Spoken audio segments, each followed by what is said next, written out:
Hello' everyone, good morning. আজি হৈছে শাওনৰ শেষৰটো সোমবাৰ আৰু সেইটো কাৰণে ভাবিলোঁ আজি মন্দিৰৰ পৰা আহোঁগৈ। কথামতে কাম সোনকালে উঠি কাম বন কৰি যিখিনি কৰিবলগীয়া কৰিলোঁ, কৰি গা পা ধুই এয়া মন্দিৰলৈ বুলি ওলালোঁ।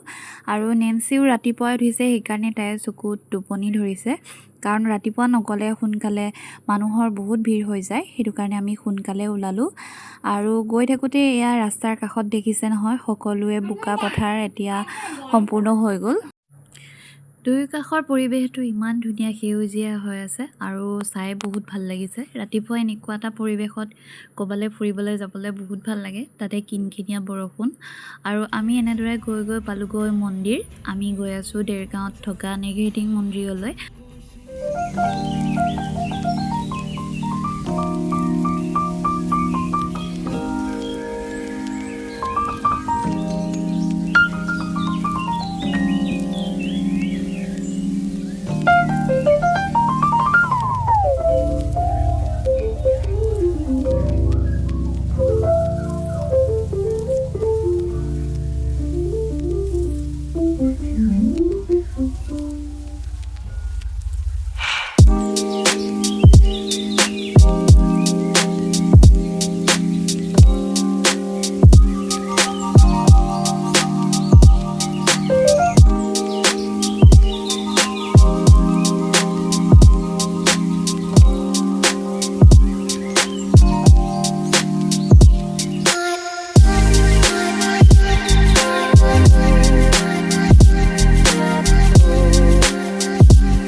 কিহত ল'ম সেইটো কোৱা।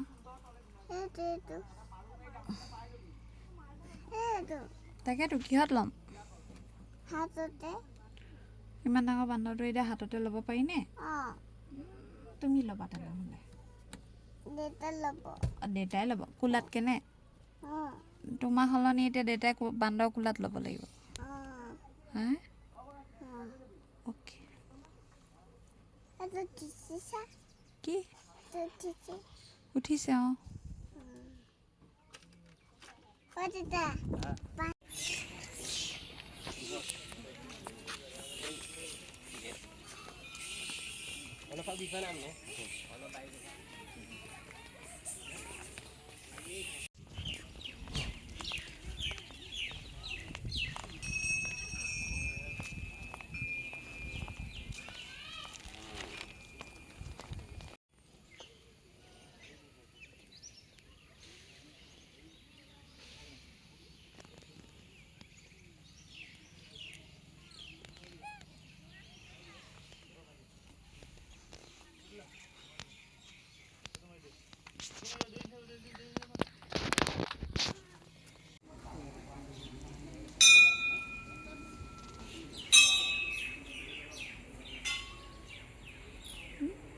चलो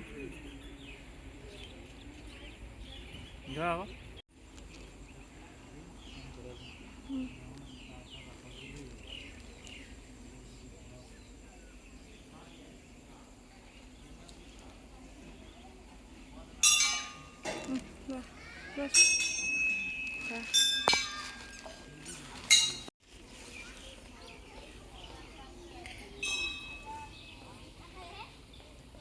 ব'লা